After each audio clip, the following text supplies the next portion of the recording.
예, 안녕하십니까. 예, 여러분 반갑습니다.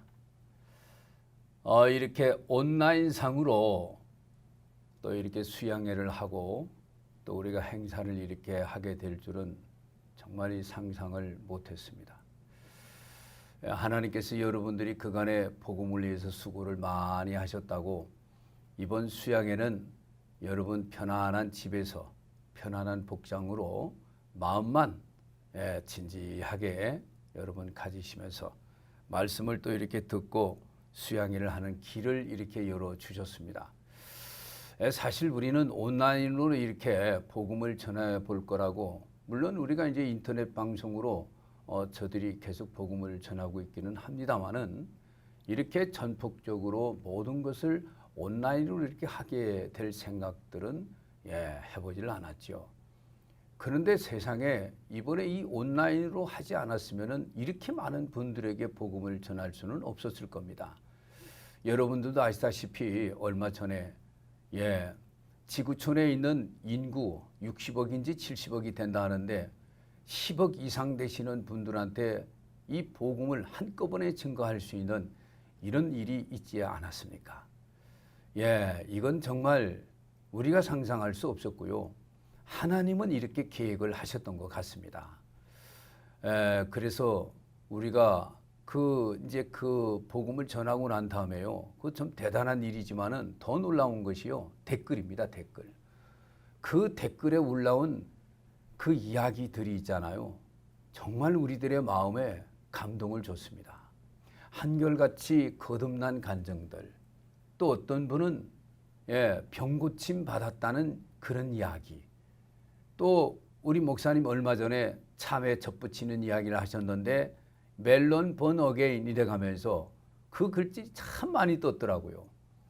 이러면서 지구촌 곳곳에서부터 목사님을 통해서 나가신 이 귀한 복음의 말씀이 많은 사람들에게 영원한 생명을 주고 기쁨을 주고 변화를 주고 고침을 주는 역사를 생각하게 될 때에 여러분들과 함께 하나님 앞에 감사하고 영광을 돌리고 싶은 마음이 그래 듭니다.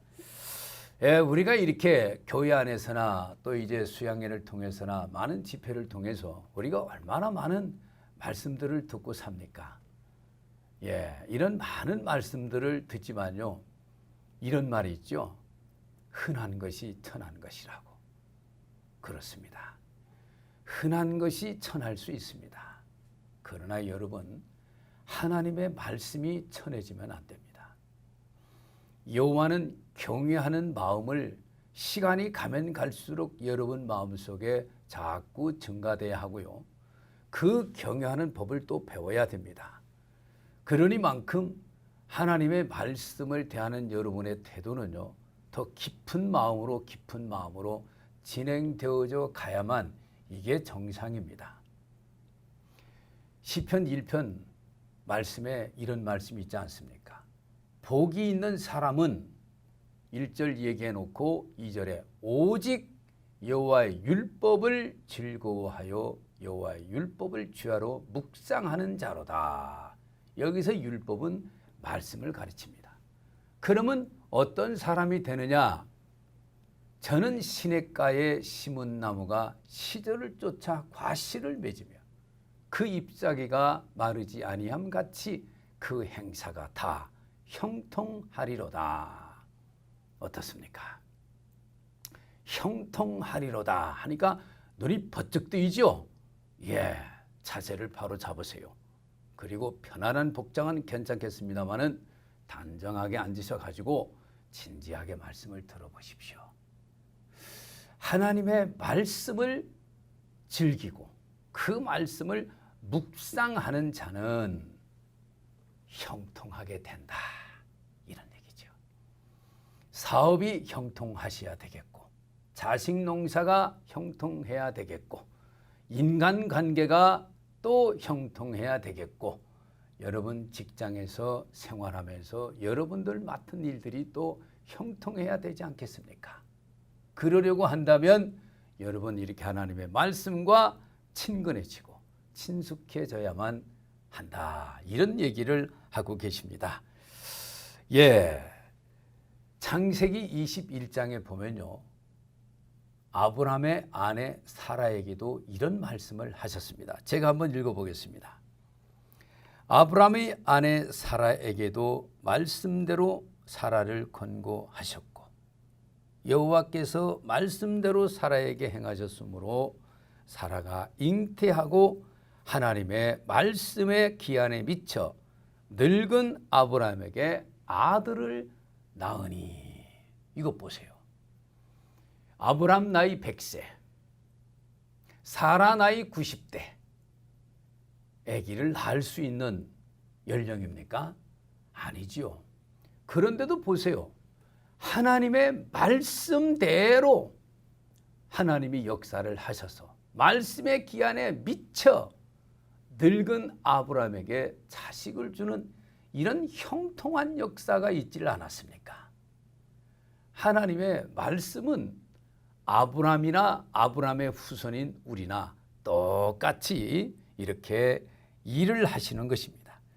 신앙의 시간이 길어지면 길어질수록 여러분들이 하나님의 말씀을 대하는 태도는 더욱 마음의 폭이 넓어지고 깊어지고, 그래서 여러분 마음의 항아리가 깊은 항아리가 돼서 풍성한 말씀을 마음에 넣고 소가 계속 껌을 씹듯이 여러분들도 그렇게 말씀을 묵상하면서 남은 세월 지내보십시오. 그러면 정말 행복하고 형통한 인생이 될 것이라 확신합니다. 자, 제가 오늘 본문 말씀 읽도록 하겠습니다. 마태복음 8장 5절입니다. 마태복음 8장 5절 제가 읽도록 하겠습니다. 예수께서 가버나움에 들어가시니 한 백부장이 나와 간구하여 가로되 주여 내 하인이 중풍병으로 집에 누워 몹시 괴로워하나이다. 가라사대 내가 가서 고쳐주리라. 백부장이 대답하여 가로되 주여 내 집에 들어오심을 나는 감당치 못하겠사오니 다만 말씀으로만 하옵소서. 그러면 내 하인이 낫겠사옵나이다. 나도 남의 스와에 있는 사람이요 내 안에도 군사가 있으니 이더러 가라면 가고 저더러 오라면 오고 내 정도로 이것을 하라 하면 하나이다. 예수께서 들으시고 기이 여겨 쫓는 자들에게 이르시되 내가 진실로 너희에게 이르노니 이 이스라엘 중 아무에게도 이만한 믿음을 만나보지 못하였노라. 또 너희에게 이르노니 동서로부터 많은 사람이 이르러 아브라함과 이삭과 야곱과 함께 천국에 앉으려니와 나라의 본 자손들은 바깥 어두운 데 쫓겨나 거기서 울며 이를 갈미 있으리라. 예수께서 백부장에게 이르시되 가라 내 믿은 대로 될지어다 하시니 그 시로 하인이 나으니라. 13절까지 읽어드렸습니다. 제가 목포에서 사역을 할 때입니다. 그곳에 우리 김종 장로님이 계시는데 그 장로님의 동생이 있었습니다. 그 동생이요 예수를 잘 안 믿어요. 사람은 참 좋게 생겼는데 잘 못 믿더라고요. 그런데 그분이 어느 날 교회에 오셔가지고 구원을 받고 엄청 기뻐하시면서요 변화가 그렇게 좋은 거예요. 늘 그렇게 성경 말씀을 즐기고 교회 오는 것을 기뻐하고 또 오면서 이 찬송 부르는 우리 형제 자매들을 보면서 야 나도 저렇게 하나님을 찬송하고 싶다. 그래서 남들은 합창대 들어오라 하면 술술술 빠지는데 이 형제는 저도 합창대 함께 끼어서 연습하고 노래 부르면 안 되겠습니까? 노래 잘해요? 아니 잘하는 건 아닌데요. 하나님을 찬송하고 싶네요. 이렇게 마음이 이쁜 거예요. 그래 이제 그렇게 하라고 그랬죠. 그랬더니 찬송가 연습도 하고 합창대에 합류해서 일요일마다 하나님을 찬양하고 그러는 모습을 봤어요. 그래 이제 아내가 그러니까 핍박이 참 많았거든요. 이 남편의 핍박은요 이거 아내의 핍박에 비하면 별로 핍박이 아니라 하더라고요. 저는 핍박을 더러 받아보긴 했어도 교회 나가지 마라. 이런 핍박은 제가 안 받아봤어요. 그런데 이 아내가 대단히 핍박을 많이 했어요. 그래서 제가 한번 만나보고 싶었는데 저는 안 만난대요. 그러던 어느 날 이분이 병원에 계신 거예요. 병원에 근무하는 간호사가 아니고 병이 들어서 병원에 계셨다, 이런 얘기입니다. 그런데 그것이 생각처럼 치료가 잘 안 되는 거죠. 그러니까 마음이 답답하지 않습니까? 하나님이 일하시는 것 같지, 그지요? 그래 저들은 감사했어요. 하나님이 일을 하신다. 그래서 제가 한번 가보려고 하니까 역시 저는 거부하시더라고. 그런데 얼마 후 저희들 교회 집회를 했는데 이분이 남편과 함께 교회를 오신 거예요. 그거 좋은 겁니다. 그래 오셔가지고 복음을 들으시더니 구원을 받으시는 거예요. 아내가 빼짝 마르셔가지고 예쁘장하게 생기셨는데 그 두 분이 손을 잡고 그렇게 행복하게 교회를 다니십니다. 그분들이 그날도 일요일날 오른쪽 가에 중간쯤에 둘이 앉아가지고 그 웃으시면서 말씀을 듣고 기록하고 그런 모습을 제가 봤거든요. 그런데 그 다음날 새벽에 그 형님 되시는 장로님한테 전화가 온 거예요. 보통 새벽에 전화가 오면요, 이게 좀 안 좋거든요. 그래도 얼마나 급하면 새벽에 했겠습니까? 그래서 제가 전화를 얼른 받았더니 아니나 다를까, 목사님, 제 동생이 숨을 쉬지 않습니다. 아니, 숨을 안 쉬면 아이고 목사님, 제 동생이 숨을 안 쉬어요. 어떻게 하면 좋아요? 이렇게 좀 약간 오도방정을 떠는 소리를 해야 되는데 장로님이라서 그러신지 처음잖아요. 목사님, 제 동생이 숨을 쉬지 않습니다. 아니, 숨을 안 쉬어? 그래 제가 물었어요. 아니, 숨을 안 쉰다면 숨을 안 쉬는 게 뭡니까? 그 병든 겁니까? 아니네. 아니, 죽었습니까? 목사님, 지금 제 동생이 목포중앙병원 응급실에 실려갔습니다. 후다닥닥 그냥 뛰어가지고 제가 옛날에 소방대 비상근무를 했거든요. 다시 한번 그때 실력을 발휘해 가지고 막 달려갔습니다.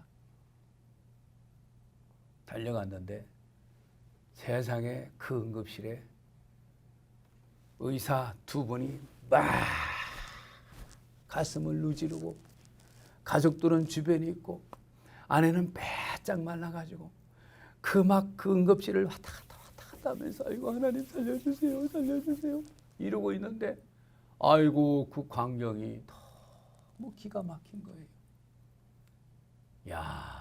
저 형제가 안 일어나게 되면 이 아내가 실성하게 생겼구나.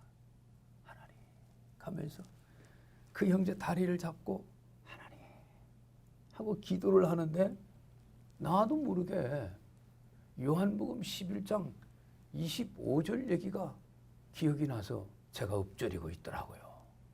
예수께서 가라사대 나는 부활이요 생명이니 나를 믿는 자는 죽어도 살겠고 살아서 믿는 자는 하나님의 영광을 보리라. 하나님, 이분 살려주시기 바랍니다. 제 마음에 그 기도를 하고 소파에 앉아가 시멘트 바닥을 쳐다보고 있는데 조용한 응급실에 뚜 이 소리가 들려요. 그 소리를 들으면서 하나님 은혜를 입혀주시기를 바랍니다. 어제까지만 해도 그렇게 밝게 하나님의 말씀을 듣고 했는데 어찌 이렇게 갑자기 이런 일이 있을 수가 있습니까? 하나님, 이 나이 36, 이제 아이는 5살, 3살, 이렇게 작은 아이들 구원받은 지 얼마 안 되는데 이렇게 죽으면 예수 믿고 죽었다. 아이고, 세상 사람은 그렇게 흉을 봅니다. 이거 덕이 안 됩니다. 하나님 살려주셔야 됩니다. 제가 그렇게 기도하고 있었어요. 아이 그러는데 뚜뚜뚜뚜 하던 기계음이 뚜 이러는 거예요. 제가 그 기가 뭔지 몰라요. 지금도 몰라요. 그런데 그 기계음이 기분이 안 좋더라고. 이게 기분이 뚜뚜뚜뚜가 맞는 것 같아. 근데 뚜 하는데 아이 기분이 안 좋더라고. 아니나 다를까 장로님이 저한테 오시면서 목사님 영안실에 데리고 가랍니다. 뭐요? 죽었어? 안 돼. 그래 내가 막 그 형제 침대로 갔어요. 그 의사 선생님이 안 된대요. 한 번만 살려주십시오. 한 번만 더 해보십시오. 안 됩니다. 이분은 여기 오실 때 숨이 끊어져 가지고 왔습니다. 우리가 다시 심폐소생술을 살는가 싶었습니다. 그런데 또다시 이렇게 멎어버렸습니다. 이제는 안 됩니다. 그러면 제가 한번 하겠습니다. 그리고 막 올라가려고 하니까 의사 선생님이 저들이 한 번 더 하겠습니다. 예, 그래서 그분이 무슨 다리미 같은 것을 가슴에다 이렇게 얹더라고요. 얹더니 스위치를 탁 올리니까 세상에 형제가 침대에서 붕 떴다가 툭 떨어지는 거예요. 그러더니 또 이러는 게 아닙니까? 이 소리가 참 반갑더라고요. 예. 그러더니 의사 한 분은 팔뚝에다가 주사를 놓고 의사 한 분은 막 또 가슴을 누지르고 이러시더니 저희들 병원에서는 안 됩니다. 큰 병원에 가보시는 게 좋겠습니다. 이래서 이제 전라남도에서 큰 병원이라면 전남대학교 병원이 있습니다. 그래서 전남대학교 병원 앰뷸런스에 실어가지고 갔습니다. 예, 앰뷸런스에 실려가지고 갔는데요. 저도 이제 뒤따라서 부지런히 갔죠. 응급실에 보니까 환자들이 꽉 차가지고 들어갈 데가 없어요. 그래 여기서 침대 하나를 간호사 가지고 오더니 규퉁이다 나눠놓고 이렇게 커튼을 치더니 거기다가 그냥 막 호수를 꽂고 이러는데 아이 세상에 목포에서는 안 그랬는데 광주로 오면서 몸이 있잖아요. 엄청 이렇게 분 거예요. 무슨 어깨가 럭비 선수 같고요. 와 목이요. 진짜 웬만한 장사 허벅다리만 해요. 막 뚱뚱 벗어요. 바늘 것만 돼도 툭 터질 것만 같아요. 아유야 이래가지고 어떻게 되나 이게 죽는 거냐 사는 거냐 믿음 없는 제 마음에는 요동하고 있더라고요. 그러더니 의사 선생님이 CT를 찍는다고 침대차 이렇게 끌고 갔어요. CT를 찍고 와서는 말해요. 저 선생님 뇌가 많이 손상을 입었습니다. 그래서 한 70%가 죽었는데요. 20-30% 남았는데 이거 가지고는 사람 구실하기가 어렵습니다. 참 의사 선생님들은 하여튼 이렇게 희망 없는 소리 잘하기는 명수요 명수. 그건 뭐 어느 도시에 사는 의사 똑같아요. 그래도 어떡합니까? 듣고 있는데 이 의사 선생님이 하시는 말씀이 우리가 냉온요법으로 치료를 하겠습니다. 냉온요법이 뭡니까? 한날은 따뜻하게 하고 한날은 차갑게 한다는 거예요. 그래서 차갑게 하면서 뇌를 좀 이렇게 보호하는 이런 이제 방향으로 치료를 하겠다는 겁니다. 예, 그렇게 하십시오. 그리고 그 형제를 멀끄러미 쳐다보고 있는데 제가 할 일이 아무것도 없는 거예요. 그러면서 예전에 우리 김성훈 목사님이 아들이 아픈데도 불구하고 어린아이 정박아들 수용하고 있는 유치원 같은 데인데 그곳에 성경 공부를 하러 다닌다는 이야기를 목사님이 들었습니다. 그래서 병원 올 시간이 없었던 거죠. 목사님이 그 얘기를 듣고 야, 저게 진짜 전도자다. 전도자는 복음을 전해야 돼. 굉장히 기뻐하셨던 것이 기억나더라고요. 그렇다. 내가 여기에 있을 게 아니다. 이분을 위해서도 내가 전도를 하든지 신방을 가야 되는 것이다. 그래서 인사를 하고 가려니까 좀 섭섭한 눈을 가지고 쳐다보더라고요. 그렇지 않습니다. 저는 목사이기 때문에요. 하나님이 기뻐하시는 일을 해야 형제한테도 도움이 됩니다. 제가 기도하겠습니다.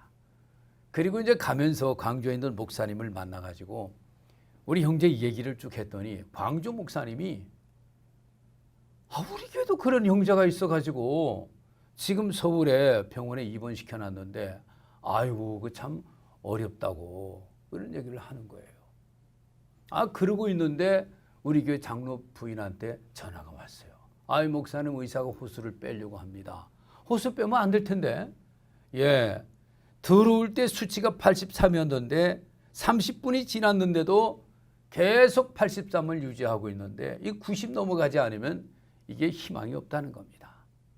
마치 돌에다가 바람을 씌우는 것 똑같기 때문에 저들이 특수요법을 쓰겠다는데 이 특수요법은 부작용이 심하다고 합니다. 목사님 잠깐 오셨다 가시죠. 그래서 또 목사가 가야 의술도 없지만은 우리 또 목사님하고 같이 갔습니다. 광주 목사님 같이 갔는데 저희들은 목사가 할 일이 없어요. 하나님에게 기도하는 이 큰 일밖에 없어요. 그래서 저희들이 기도를 했습니다. 기도를 하고 인사하고 또 우리는 나와서 저는 목포로 또 이렇게 떠나게 됐죠. 그런데요. 제가 이제 거기서 어떤 일이 있었느냐면은 로비 소파에 앉아가지고 가만히 눈을 감고 있는데 그 말씀이 자꾸 생각나는 거예요.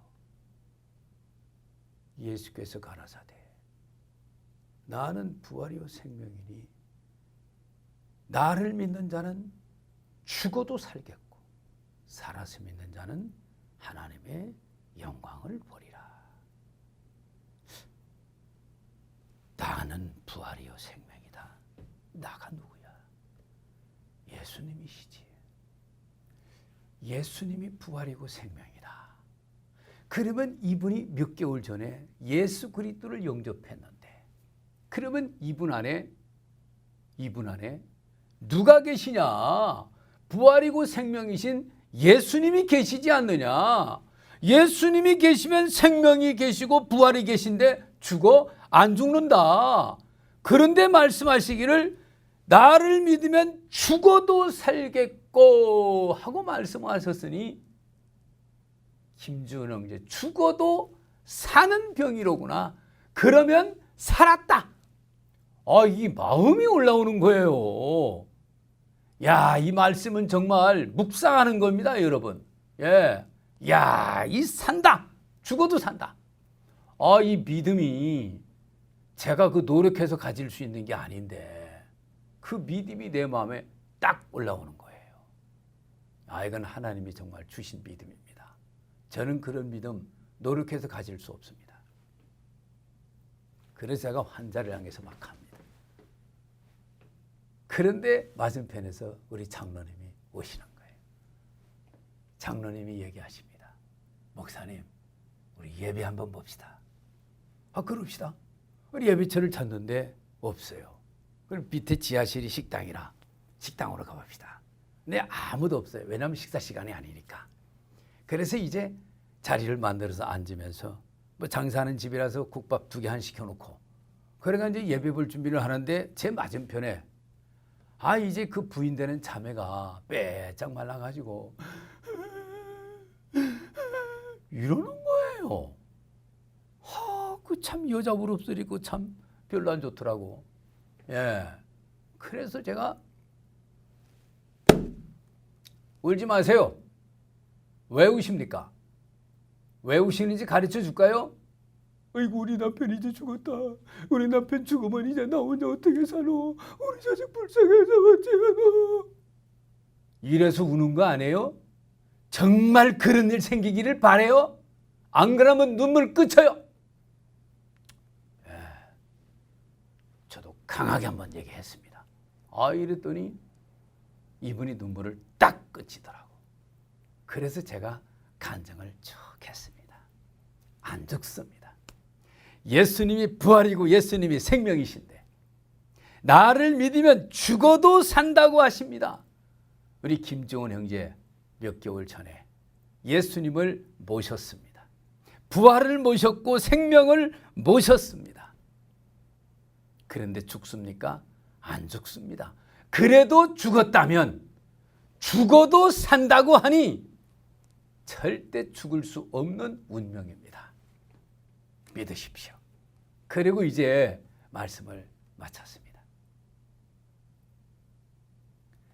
저는 참 그날 그 말씀이 너무 감사한 거예요. 그래 이제 목포로 막 내려가고 있는데 세상에 그 장로 하나한테 또 전화가 왔어요. 목사님, 왜요? 목소리가 좀 밝더라고요. 우리 도련님이요. 목사님들이 기도하고 가신 뒤로 기도하자마자 가시자마자 막 수치가 올라가더라는 거예요. 수치가. 안 믿는 가족들이 그걸 보고 깜짝 놀라면서 아니 목사님들이 기도하고 가신 즉시 어떻게 이렇게 막 수치가 올라가냐. 이야 참 신기한 일이다. 야 소름이 돋는다. 야 정말 그 목사님들 신통하신 목사님들이시네. 이러면서요 너무너무 기뻐하셔요. 이 소리 들으니까 저도 기뻐요 안 기뻐요? 예, 기뻐질라 하더라고. 근데 얼른 제가 기쁨을 멈췄어요. 왜 멈춘 줄 아십니까? 목사님이 말씀하셨습니다. 우리 김충한 목사님 전북대 병원에 입원해 계실 때 누워서 듣는지 안 듣는지 쓰러져 있는 김충한 목사님에게 김충한 형제! 믿음은 형편을 보는 게 아니야. 믿음은 하나님의 말씀을 믿는 거야. 말씀을 믿는 거야. 자네 지금 닌겔병이 호수를 통해서 자네 몸속에 흘러 들어가고 있어. 하나님의 마음과 자네 마음이 연결이 되면 하나님의 능력이 마음을 타고 자네 속에 흘러 들어가 자네 병을 고치는 거야. 알겠어? 하나님의 말씀을 믿는 거야. 이런 이야기들이 기억나면서 그래, 믿음은 하나님의 말씀을 믿는 거다. 형편을 믿는 게 아니다. 그러면 나쁜 형편을 안 믿는다면 좋은 형편도 안 믿는 거야. 내가 믿을 것은 오로지 말씀밖에 없다. 하나님, 저 말씀만 믿겠습니다. 제가 목포에 갔을 때 우리 형제 자매들이 새벽 5시부터 들어갔을 때 오후 5시였는데요. 오후 5시까지 이분들이 막 기대를 하고 있었어요. 예배당 안에 들어가는 게 예배당 후끈후끈해요. 야, 이게 교회 보일러로구나 이게. 너무 감사했어요. 야, 우리가 형제자매들이 이렇게 마음을 하나처럼 뭉칠 때가 있구나. 제가 말씀을 얘기했습니다. 여러분, 우리 김중훈 형제는 구원을 받았습니다. 설사 죽는다고 해도요, 천국 갑니다. 그런데 어제 방글방글 웃던 형제가 오늘 새벽에 갑자기 죽음이 찾아와 버렸습니다. 정말 삶과 죽음은 백지장 한 장 차이였습니다. 목포 시민들은 저런 경우를 만나 죽어버린다면 영원한 지옥을 갑니다. 여러분, 우리 목포 시민들을 위해서 기도하시고요. 목포 문화예술회관을 우리가 임대해가지고 우리가 그 대전도 집회를 합시다. 제가 그랬어요. 이야, 참 감사했습니다. 그래 이제 하루 이틀 저는 그 다음 주 울산에 강사기 때문에 말씀을 준비한다고 있는데 매일처럼 의사한테 소식이 오죠. 그 의사님 소식, 그 기쁜 소식이 아니에요. 나쁜 소식이고요. 슬픈 소식이고요. 괴로운 소식이에요. 그래 이제 그 소식을 들어가면서 막 이제 성경을 보고 있는데요. 세상에 금요일 가고 토요일이 됐는데 갑자기 누가 와가지고 목사님 공문이 떴어요. 그래요. 뭔 공문이 떴어? 인사 공문이요. 내가 있어? 예, 있어요. 뭐셔? 그러니까 쳐다보니까 용렬 울산 이래 돼 있는 거예요. 사실 그날에 제가 울산에 집회 강사로 가야 되는 거예요. 집회 강사로 가지 말고 아예 가라는 것이었습니다. 저는 안 가고 싶고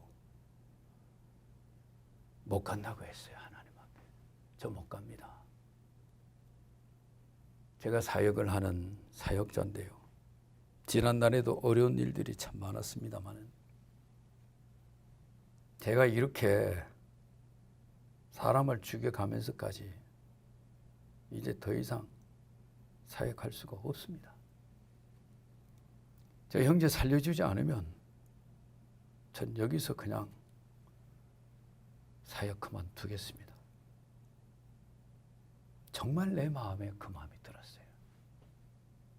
그리고 월요일 저는 보따리를 싸가지고 병원에 갔습니다. 중환자실에 있기 때문에 면회 시간에 아니면 얘기를 해야 되죠. 얘기하고 들어갔어요. 그 형제가 창가에 침대가 있었는데요. 그쪽으로 갔더니 의사, 간호사가 저쪽으로 가래요. 김주원 이름표를 찾아가며 가는데 김주원이더라고. 그래, 김주원 형제 가까이 가가지고 김주원 형제 이랬더니 형제가 눈을 뚝 뜨더니 번쩍 상체를 들어 올리는 거예요.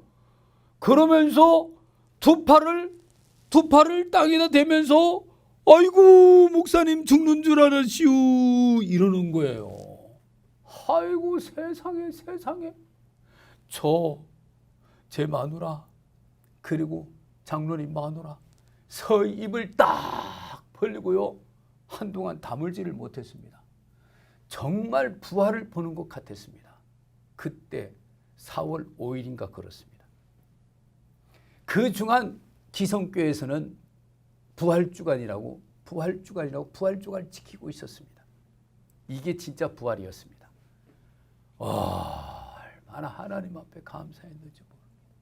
야, 이 사람아, 죽는 줄 알았슈가 아니고 뒤졌었어. 이 사람아, 어떻게 사람을 그렇게 간담을 다 녹게 하고 그러냐 너는? 어이? 아이고 목사님 감사합니다. 나한테 감사할 거 없어요. 하나님이 자네를 살려줬다. 복음을 증거하고 살으라고 자네를 살려준 거야. 저는 자동차를 타고 울산을 갑니다. 용렬이가 뜨면요, 여름에는 비가 오고 겨울에는 눈이 옵니다. 용렬이가 수양에 강사로 올라가면 여름에도 그 막던 날에도 갑자기 비가 쏟아집니다. 그래서 저는 비목사입니다. 비목사. 그런데 그날은 그렇지 않았습니다. 날씨가 화창했습니다. 너무 감사했습니다. 하등은 휴게소에서 음료수 한잔 먹고 가는데 눈물이 나는 거예요. 하나님, 저 같은 게 뭔데 저를 또 이렇게 잡습니까? 하나님 너무 감사합니다. 저는 이 사건을 제가 생각하면요, 힘이 나요. 목사님이 저한테 그랬어요. 자네 그 간증 자주 해. 그랬는데 제가 그렇게 자주는 못하고요. 또 한번 이렇게 해봤습니다. 이렇게 간증을 하니까 저도 막 힘이 나네요. 정말 우리 하나님은 말씀을 가지고 일을 하십니다. 오늘 여러분과 내가 본 이 본문 말씀에 보면요, 이 백부장요 이미 믿음을 가지고 있었습니다. 여러분 여기 한번 보세요. 예수께서 가버나움에 들어가시니 한 백부장이 나와 간구하여 가로되 주여 내 하인이 중풍병으로 집에 누워 몹시 괴로워하나이다. 가라사대 내가 가서 고쳐주리라. 백부장이 대답하여 가로되 주여 내 집에 들어오심을 나는 감당치 못하겠사오니 다만 말씀으로만 하옵소서. 그러면 내 하인이 낫겠삼나이다. 누가복음에는 약간 구체적인 얘기가 기록된 것 같아요. 여기서 병들어 죽게 되었으니, 사랑하는 종이 병들어 죽게 되었으니 이 백부장이 유대인 장로들에게 부탁을 해가지고 예수님에게 내 부하의 병을 고쳐달라고 권하는 이런 얘기가 나옵니다. 그러니까 예수님께서 내가 가서 고쳐주리라 하고 백부장 집으로 온다는 얘기를 듣고 백부장이 또 사람을 보내서 아이고 이러지 마세요. 저는 당신이 우리 집에 오는 것을 감당할 수가 없습니다. 내가 당신 앞에 가는 것도 감당해야 한다고 당신이 우리 집에 오시는 것도 감당이 안 됩니다. 말씀으로만 하사 내 부하의 병을 고치시옵소서. 저도 남의 수하에 있는 사람이요, 저가 오라면 오고 가라면 가나이다. 저가 하라면 하나이다. 이러면서 이런 군대에서도 상관의 명령에 부하들이 이렇게 말씀에 순종하면서 살아가는 사회가 있는데 하물며 당신이겠습니까? 하는 이러한 어조였습니다. 그러니까 이 백부장은요, 사랑하는 종이 병들어 죽게 되는 것을 보면서 마음에 동일한 고통과 아픔과 괴로움을 느끼고 있는 이런 백부장이었습니다. 세상에 이런 군인이 있었네요. 그리고 이분은요, 이 부하만 이렇게 사랑했던 것이 아니었습니다. 이분은 유대인들도 사랑하셨습니다. 그리고 유대인들을 위해서 회당도 자비를 들여서 지어드렸습니다. 이런 정복자, 이런 지배국의 높은 장교, 여러분 상상이 잘 가지 않지 않습니까? 그런데 이분은 지배국의 장교로서 얼마든지 거드름을 피우고 호세를 떨고 그럴 수 있는 분인데요, 그렇게 안 하시고 사람을 사랑하는 마음을 갖고 있더라고요. 그리고 다른 종교지만은 그들의 종교를 존중해 가지고 회당도 지어주고 말입니다. 그러니 이런 분들은 사람들 앞에서도 이렇게 친근하게 대할 수 있는 분이니 하나님에게도 또 이들의 문화에게도 마음을 열었다고 보면 창세기 1장 정도는 공부하지 않았겠나, 또 알고 계시진 않았겠나 이래 싶고요. 이분이 어떻게 이런 믿음을 이미 이렇게 갖고 있었을까를 생각해 볼 때 이분만 아니었어요. 10대를 혈류병 들었던 여인도 예수님을 만나기 전에 믿음을 갖고 있었고요. 또 문둥병 든 분도 믿음을 갖고 있었고요. 중풍병 걸린 분도 마태복음 9장에 나오죠. 중풍병 걸렸던 분도 이미 믿음을 가지고 있었습니다. 그리고 누가복음에 보면요, 향유병을 들고 온 죄인 여인이 있습니다. 이분도 예수님이 메시아인 것을 정확하게 발견하고 죄가 깨끗하게 씻어지는 걸 보면서 그 마음을 살해하기 위해서 향유병을 들고 오는 것을 볼 수 있습니다. 이처럼 예수님을 만나기 전에 이미 믿음을 가지고 예수님을 대하셨던 분들이 있었다는 겁니다. 도대체 이분들은 어디서 이런 믿음을 가질 수 있었을까? 그것은 구약 성경에서도 찾아볼 수 있습니다. 구약 성경 여호수아 2장에 보면요, 10절에 보면요, 이스라엘 백성들이 출애굽을 하고 홍해바다를 건너고 광야로 쭉 들어가는 일련의 하나님의 역사 이야기들을 누구한테 들었는지 여리고성에 술을 팔고 있는 기생 라합이 이걸 알고 있었어요. 그런데 기생 라합만 알고 있었던 게 아닙니다. 그 성 안에 있는 모든 분들이 이 소문을 듣고 간담이 높고 두려워했다는 거 아닙니까? 하나님을 향하여서 두려움을 가졌습니다. 그래서 이 기생 라합은 자기 집에 들어온 정탐꾼을 잽싸게 눈치채가지고 숨겨주면서 자기 마음의 심정을 얘기했죠. 그래서 자기한테 은혜를 베풀어 달라고 하는 얘기가 나오는데요, 거기에 라합은 소문을 듣고 믿었던 겁니다. 여기 있는 백부장도 예수님에 대한 소문을 들으신 겁니다. 어떤 소문을 들었겠습니까? 제자들에게 심령이 가난한 자는 복이 있나니 하면서 강연을 하신 내용이나 원수를 사랑하라는 내용이나 비판하지 말라는 이런 말씀들뿐만 아니고 베드로의 장모 10병을 꾸짖어서 쫓아주신 이야기들이나 나병 환자를 내가 원하는 깨끗함을 입어라 하면서 고쳐준 이야기나 또 중풍병 환자에게 내 제삼을 받았느니라 내 자리를 들고 걸어가라 등등 이런 놀라운 말씀 한마디로 저 불치병을 치료하시는 예수님을 들은 겁니다. 저분이 그렇다면 천지창조를 하신 하나님의 아들 하나님 그분이 아니냐. 빛이 있으라 하심에 빛이 있었고 바로 이분 말이야.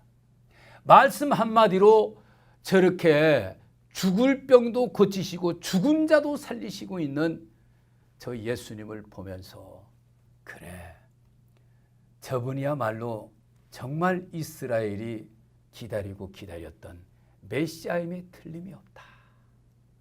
그렇다면 저분은 내 부하의 병도 능히 고치고도 남는다. 그런데 난 이방인이잖아. 어떻게 저 유대인을 내가 만나노? 어떻게 저런 높으신 분을 내가 만날 수 있노? 그래서 평상시 친분 관계가 있는 유대인 장로에게 부탁을 해가지고 그 예수님을 이제 고침을 받으려고 하는데 감당이 안 된다고 하진 않습니까? 감당. 얼마나 마음이 겸손하고 이런 여호와를 경외하는 이런 예수님을 경외하는 이 마음을 가지고 계시질 않습니까? 아주 훌륭한 분이죠.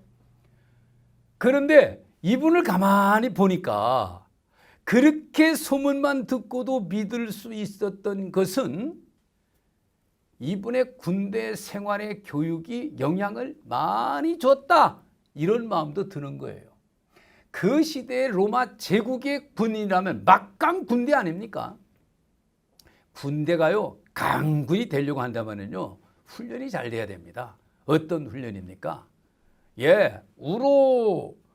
우로파 위양 앞으로 가 이런 것들이 있죠. 16개 동장 앞으로 총 이런 거 말입니다. 저도 좀 오래돼 가지고 알쏭달쏭하네요. 상명하복이라는 게 있습니다. 상관의 명령에 복종하는 겁니다. 명령에 죽고 명령에 사는 겁니다. 자기 의견, 자기 주장 필요 없습니다. 상관이 하라면 자기 개인 사상이 어떻든지 간에 예스 하고 마음을 쫙 꺾고 그분의 말씀을 받아들여야 됩니다. 전시의 명령을 불복종하게 되면 그대로 총살감입니다. 이게 군대란 말입니다. 이런 훈련이 제대로 돼 있는 데가 막강 군대입니다. 로마 제국의 군인은 그런 군인이었다. 이대로 오라면 오고 가라면 가나이다. 제 밑에도 이런 군사가 있어 제가 그래야 하는데요. 말씀으로만 하십시오. 말씀으로만 하십시오. 이 얼마나 놀랍습니까? 예수님도 감탄을 해버립니다. 이스라엘의 이만한 믿음을 내가 만나본 적이 없다. 이러시지 않습니까? 이스라엘의 이만한 믿음을 가진 자를 내가 본 적이 없다.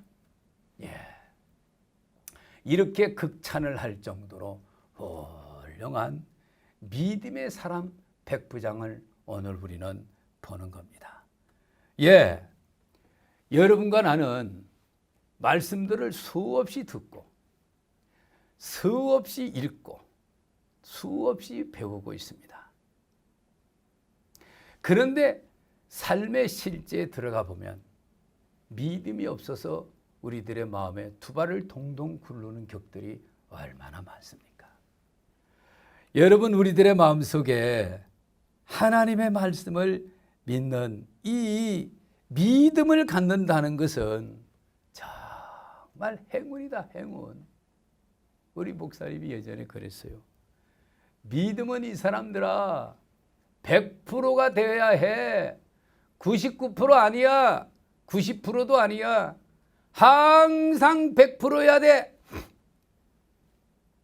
저는 그 얘기를 듣고요. 어이구 말도 안 돼. 어떻게 사람이 100%야?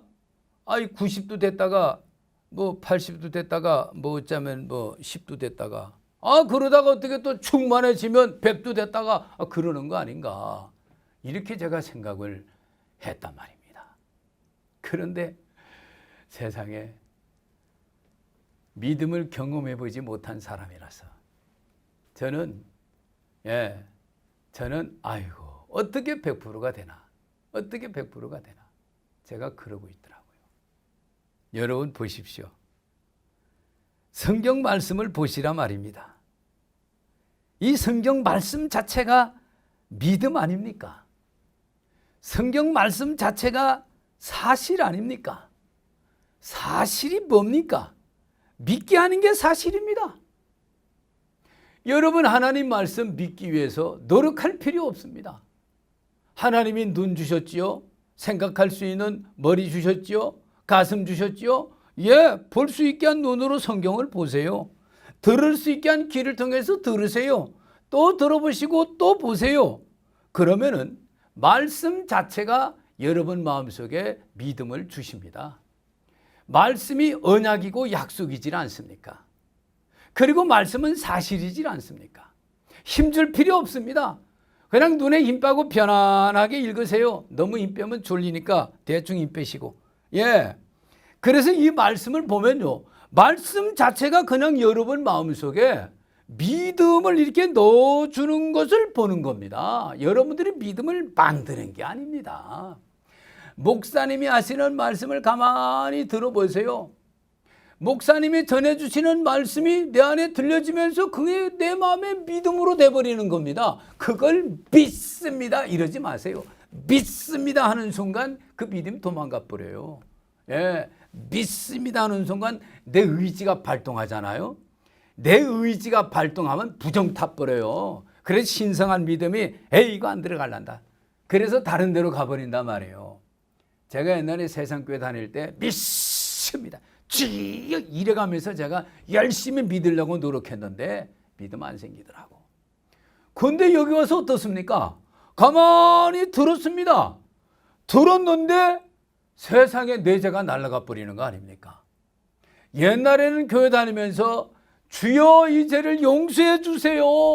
내 죄를 씻어 주세요.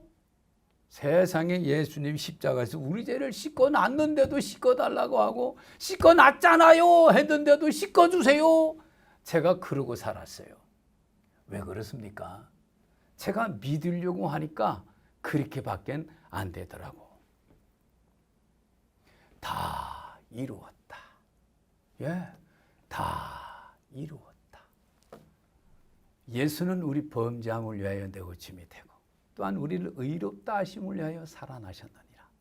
그 말씀을 그냥 듣고 있다 보면 그러면 예수님 죽고 부활한 게 내 죄를 깨끗하게 해주고 의인 만들기 위해서 부활하셨네. 아니 그럼 그 부활했다면 내가 의인 된 거 아니야? 이렇게 말씀 자체가 내 마음으로 하여금 묵상만 해도 이렇게 만들어 주는 거 아닙니까? 묵상 이거 정말 복된 겁니다. 이 백부장도요, 묵상을 한 겁니다. 묵상. 하나님의 말씀을 소문을 듣고 묵상을 했는데 그 마음에 믿음이 생겨가지고 사랑하는 부하 죽어가고 있는데 살려내고 있는 것 좀 보세요. 저도 보세요. 제가 어디 믿음 있게 생겼습니까? 아니 그런데 세상에 기도하면서 말씀을 하나 이렇게 넣어주시고 그 말씀을 묵상하게 하시더니 세상에 내 마음에 그럼 살았다. 이렇게 믿어지면서 살려내는 걸 보면 자 누가 하는 겁니까? 하나님이 하는 거 아닙니까? 하나님이. 그런데 내가 그 병 고쳤다? 말이 안 되고요. 하나님이 이렇게 말씀을 가지고 일을 하시는 거예요. 늙은 할머니 사라한테도 말씀 가지고 하나님이 일을 하시면서 자식을 낳아주신 거 아닙니까? 여러분 신앙은 하나님의 말씀을 믿는 것입니다. 다만 있잖아요. 이 구절을 한번 보십시오. 나도 나메스와에 있는 사람이요 내 안에도 군사가 있으니 이들을 가라면 가고 저들을 오라면 오고 내 정도로 이것을 하라면 하나이다. 신앙이 뭡니까? 내 생각을 안 믿고 하나님의 말씀을 믿는 거다. 내 생각과 하나님의 말씀을 분별해서 내 생각은 밀어내고 하나님의 말씀을 취하는 것이다. 우리 목사님 얼마나 쉽게 이렇게 얘기를 해 주십니까? 아멘. 믿음 쉬워요? 어려워요? 어려워요? 왜 어렵습니까? 어려운 거 얘기해 줄까요? 여러분 마음이 안 무너져서 그래요. 누구든지 자기를 구원코자 하면 잃습니다. 그러나 자기 생명을 버리는 자는 얻는다고 했습니다. 내가 나를 위하는 마음을 가져요.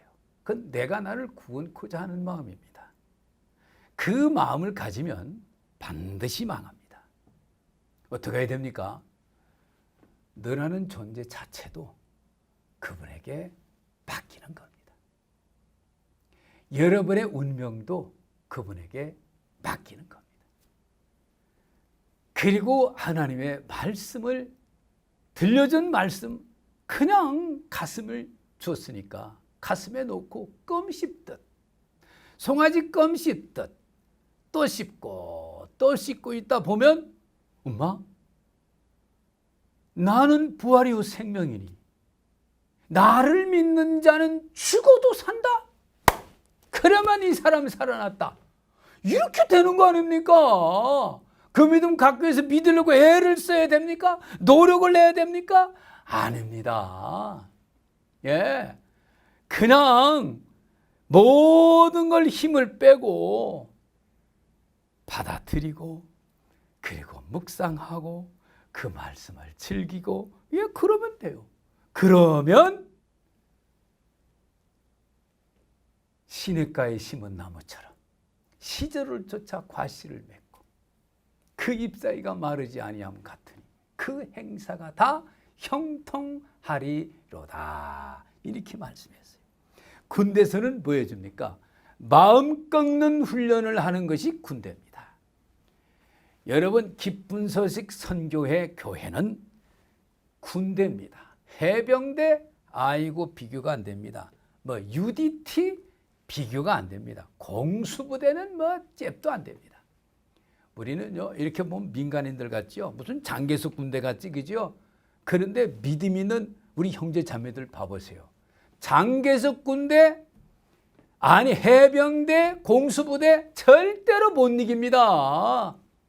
이분들 마음에는요 하나님의 말씀을 믿는 믿음을 갖는 기가 막힌 마인드를 갖고 있습니다. 어떤 마인드입니까? 하나님이 말씀하시면 그대로 받아들이는 마음. 그게 쉽지 않다고요? 예, 그게 안 쉬면 열심히 받아들이는 마음이 쉽습니까? 그건 더 어렵다고요? 그대로 받아들이는 마음. 그대로 받아들이는 마음은 나라는 존재가 마음에서 무너지는 겁니다. 그래서 우리 예수님이 믿고 살아갈 수 있도록 해주셨습니다. 내가 그리스도 함께 십자가에 못 박혔나니 이제는 내가 산 것이 아니요 내 안에 그리스도께서 사신 것이라. 자 이게 뭐라고 합니까? 내가 그리스도 함께 십자가에 못 박혔다. 예, 예수님이요 혼자 못 박힌 게 아니고요. 여러분과 함께 못을 박아버렸다는 거 아닙니까? 그러면 끝났어요? 안 끝났어요? 예, 끝났어요. 아이고 그거 안다고? 너무너무 잘한다고? 예, 잘하는 거 좋지요. 묵상하십시오. 잠잠히 묵상해 보십시오. 아, 내가 끝났구나. 이제 끝났구나. 그 마음이 들어지면 말씀 밖에 없습니다. 예수 밖에 없습니다. 세상에 아무것도 없습니다. 주님밖에 없는 겁니다. 그 주님이 내 안에 들어와서 주님이 사시는 겁니다. 내가 사는 게 아니고요. 이제 우리가 육체를 입고 있지만 육체 가운데 사는 것은 나를 사랑하사 나를 위하여 자기 몸을 버리신 하나님의 아들을 믿는 믿음 안에서 사는 것이다. 우리 생각 안에서 사는 것이 아니다. 육체의 생각만 가지고 사는 것이 아니다. 이제 그 생각 필요 없다. 하나님의 아들을 믿는 믿음 안에서 사는 거예요. 그러니까 여러분 마음속에 뭘 묵상해야 되겠습니까? 하나님의 말씀을 자꾸 여러분 되새겨 보십시오. 여호수아 1장에도 말씀하십니다. 뭐라고 얘기를 하십니까? 여호수아 1장에 보면요, 이렇게 얘기하십니다. 여호수아 1장 여기도 보면요, 7절에 보면 오직 너는 마음을 강하게 하고 극히 담대히 하여 나의 종 모세가 내게 명한 율법을 다 지켜 행하고 좌루나 우루나 치우치지 말라. 그리하면 어디로 가든지 형통하리라. 하나님의 말씀은요, 영원한 겁니다. 여러분 기분처럼 뭐 들쭉날쭉 뭐 이러는 게 아니에요. 이리 붙었다 저리 붙었다 그런 게 아니에요. 여러분들은 강아지 뒤따라오면 이리 뛰고 저리 뛰는 것처럼 말씀을 그렇게 대하지만은 여러분 안에 여러분을 위해서 믿음을 가져주시는 예수 그리스도, 그분은 영원한 믿음을 영원토록 가지는 겁니다. 다시 말하면 말씀이 영원하시기 때문에 영원한 말씀을 그 마음에 영원하게 믿고 계시는 거예요. 아멘. 그 주님을 바라보십시오. 그 주님 바라보시라고. 그러면 여러분 마음의 믿음이 신실하지 않습니까? 갈대처럼 바람에 흔들리는 것 같지 않고 말입니다. 바위처럼 큰 반석처럼 단단하지 않느냐 이 말입니다. 여러분 그분을 믿는 믿음 안에서 사는 거지 여러분을 바라볼 필요는 없습니다. 그분은 바위입니다.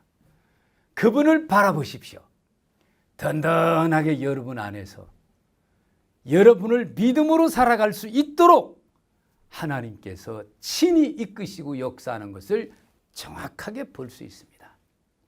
사랑하는 우리 주님이요, 이번 수행회 때 들었던 이 말씀들을 여러분들 마음속에 묵상하십시오. 기록한 분이 계십니까? 묵상해 보십시오. 여러분 머릿속에 남긴 사람이 있습니까? 묵상하십시오. 그 말씀이 여러분들을 형통하고 복되게 하실 겁니다. 감사합니다. 여기서 마치도록 하겠습니다.